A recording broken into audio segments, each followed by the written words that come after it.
I'm Zohar Chesakov.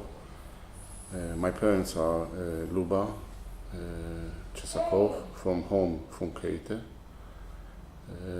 My father Zelik Chesakov, and both of them are from that area. My mother was born in Shaulai and was raised after the war in Kaunas.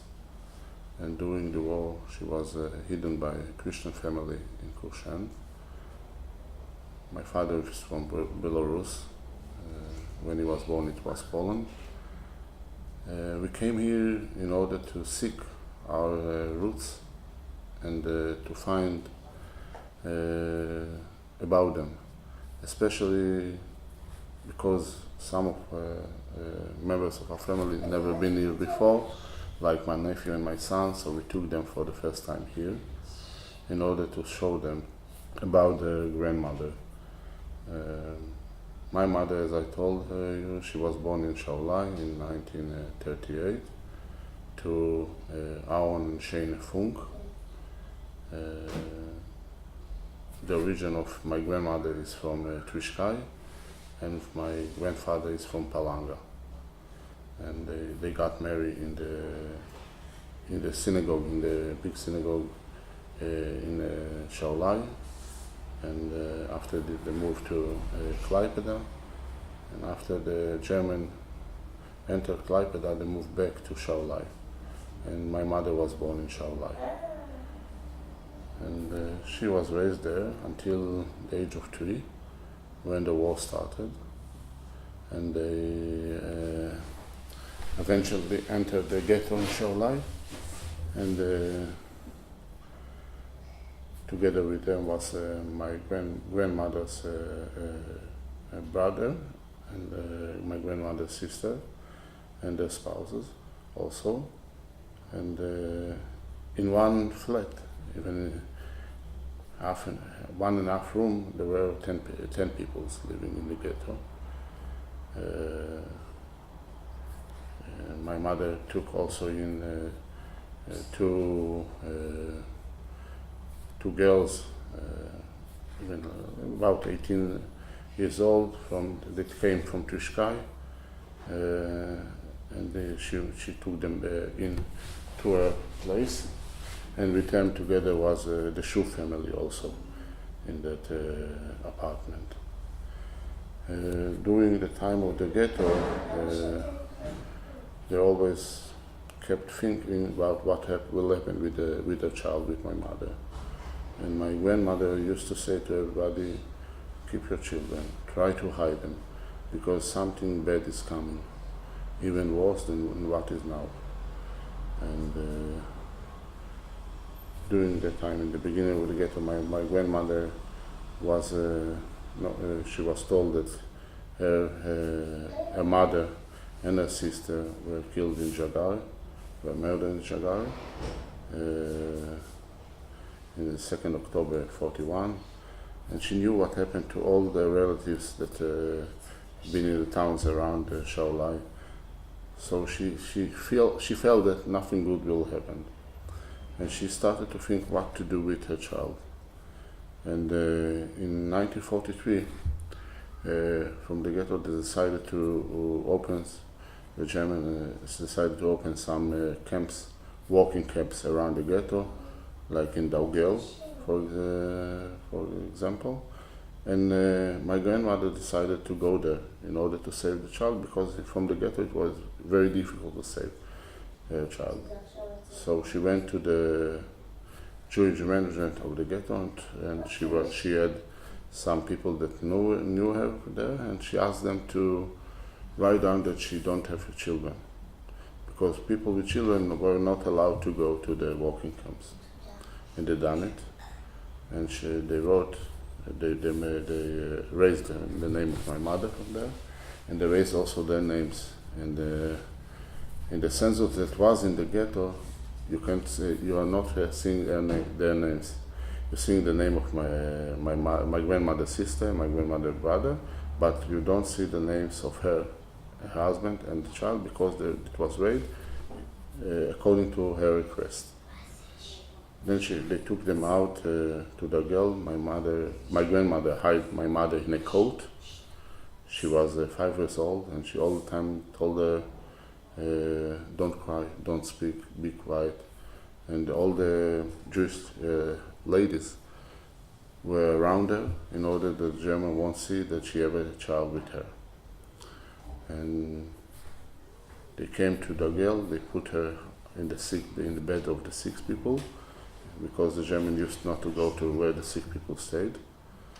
And in the girl, they knew the Lithuanian manager of the camp, and he gave my grandmother a walk at his house as a cleaning person, and she didn't walk in hard labor. She walked in his place, and in his place there were a couple, Grigolaitis family, Bruno and Pranas Grigolaitis,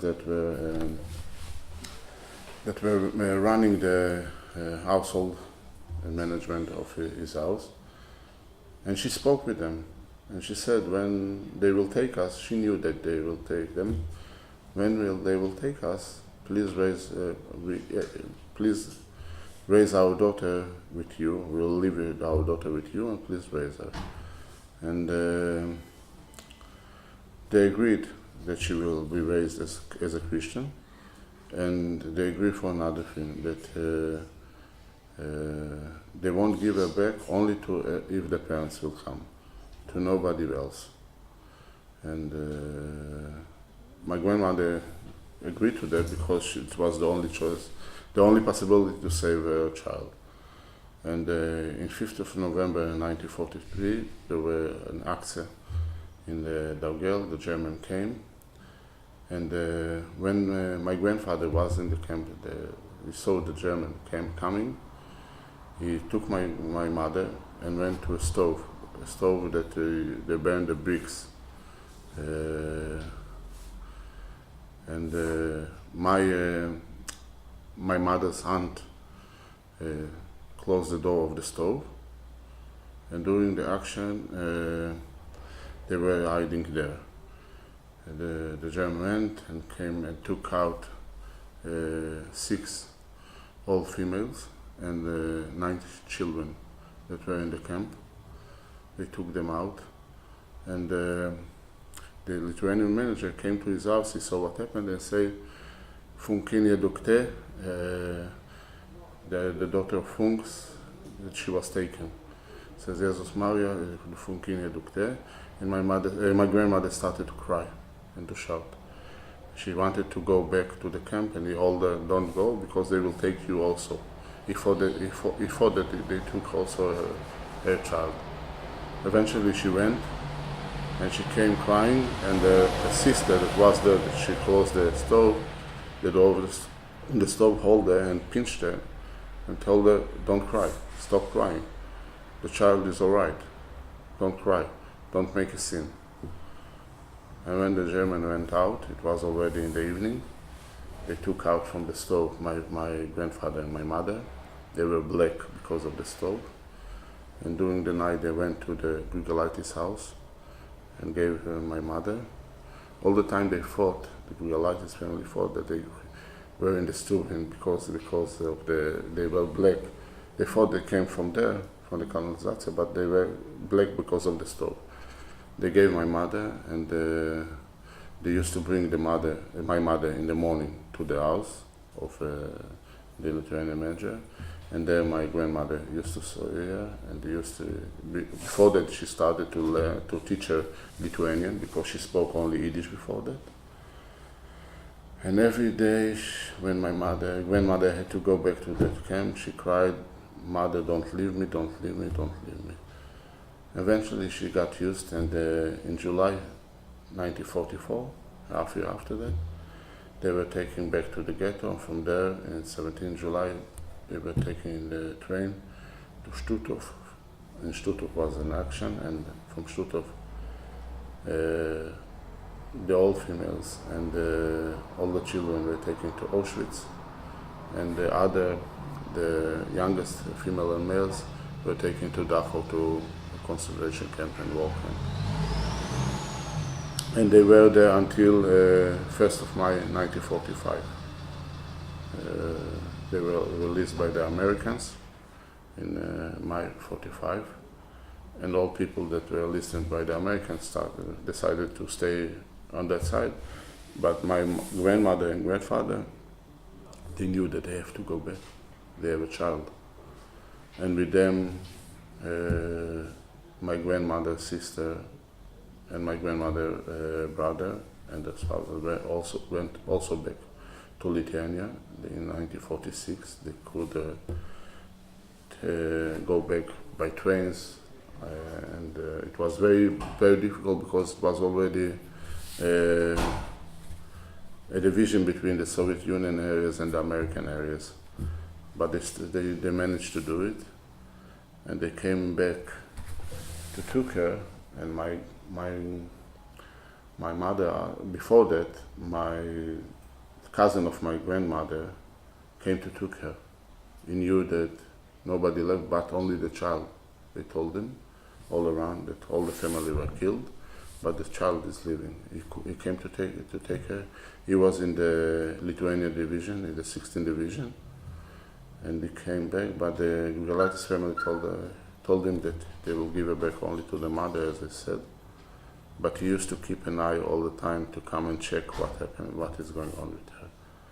And when they came back, my grandmother and grandfather from away, my mother, she was a little child, she asked, who are those Jews? And she didn't want to go with them in the first days. She forgotten all the Yiddish. And after a week, she started to speak fluently Yiddish. All came back. They took her there and they moved to Kaunas. And here she was brought up. There was a Jewish school and Jewish orphanage,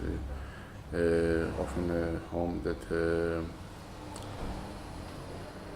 was in Kaunas, and all the Jewish children that didn't have parents, or have only one parent that left the war, that survived the war, were kept there and were taught there. And the main language they were taught was Yiddish, and it was the last Yiddish school, the last Jewish school in the Soviet Union. It worked until 1951. And during that time, they started to build their life from the beginning in Kaunas. In 1952,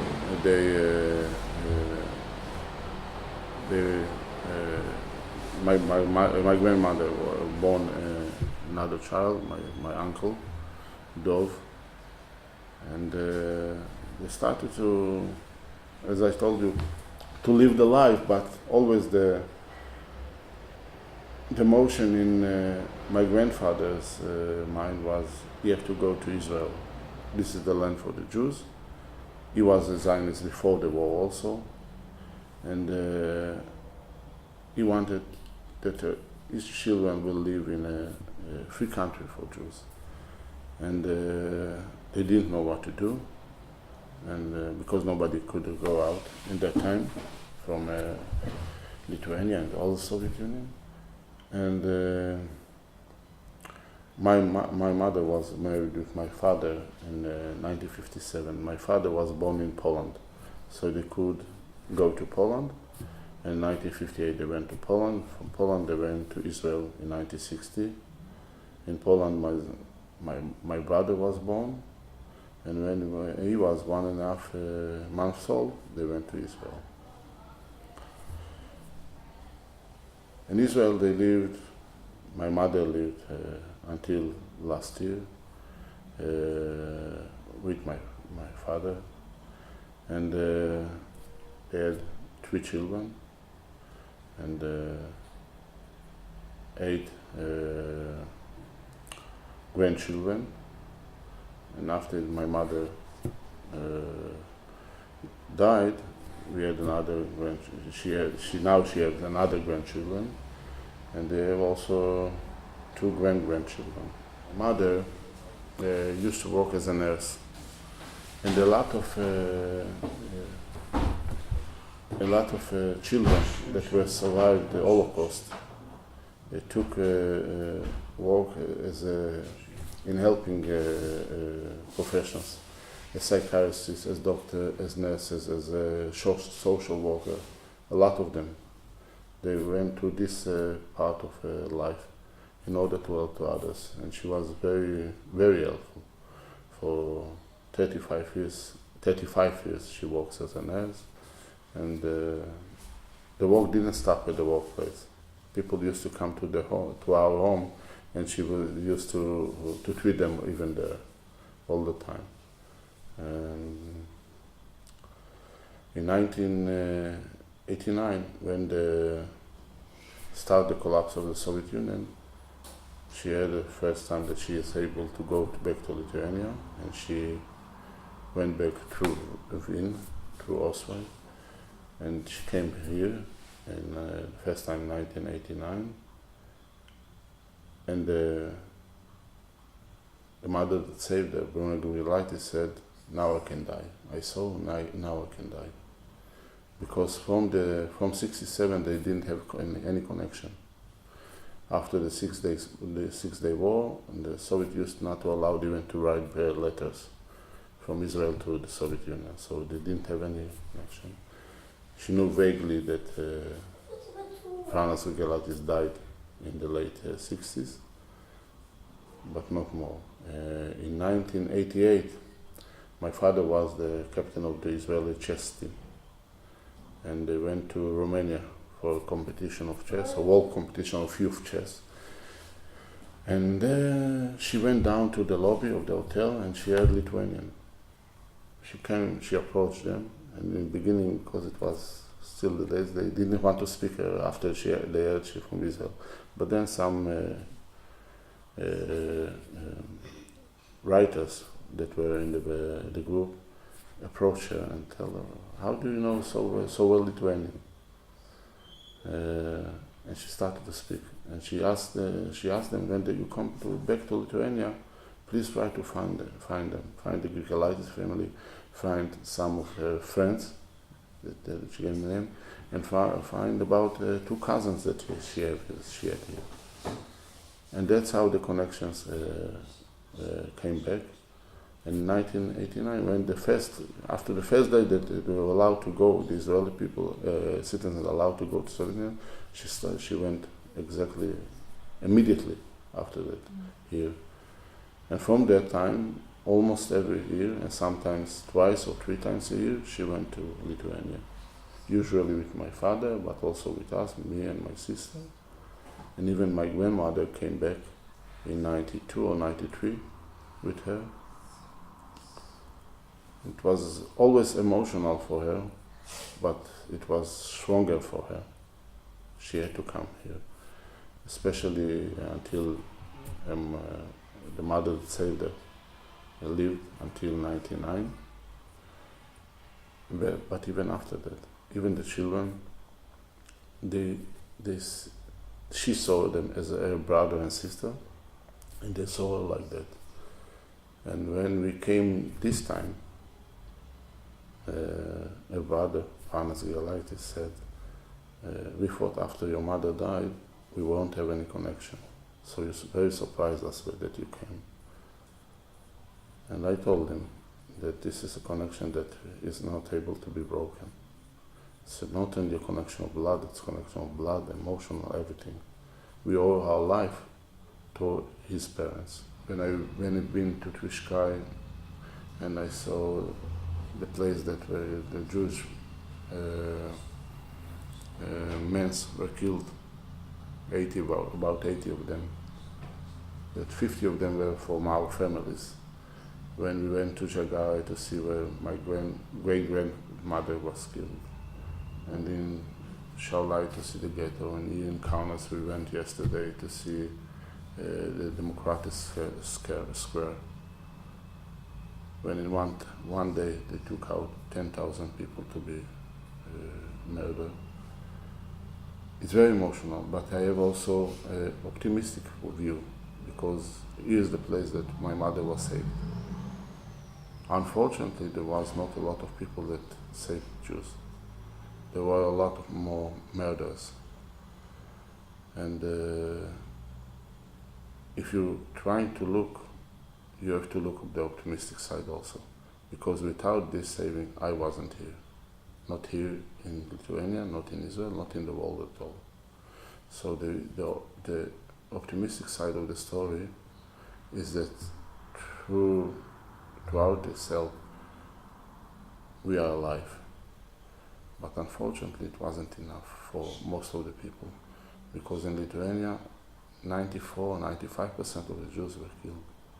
It's the highest percentage of all of Europe. And the first time that I was here in 94, I saw suspicious looks of the people.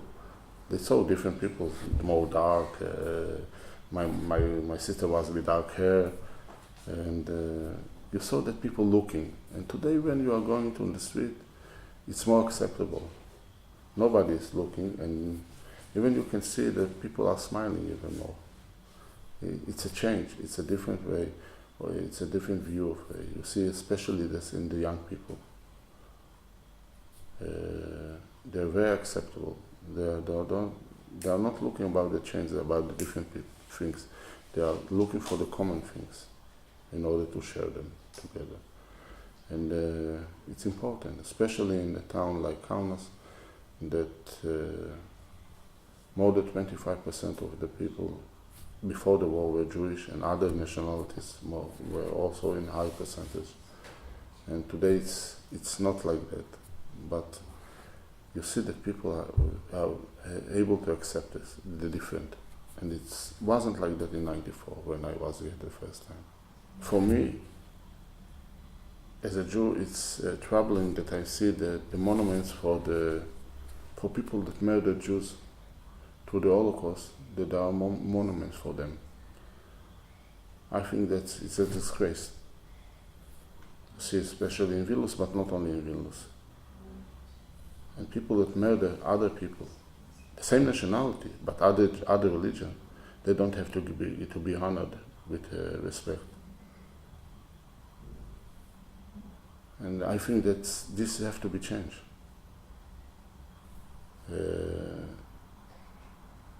But I really see the changing happening. And there is other things also that you don't see. We've been to Żagawie, and you can see on the old Jewish houses in the center of the city a sign that here was a synagogue, here was that. You don't see it all around. You don't see it in Kaunas, you don't see it in Shalat. Center of Kaunas, most of the houses were of Jewish origins. There were synagogues, there were schools, gymnasiums, and you don't see a sign of most people or most places. And people want to know. It's an history. It's not something to be ashamed of. It's something I think to be proud of.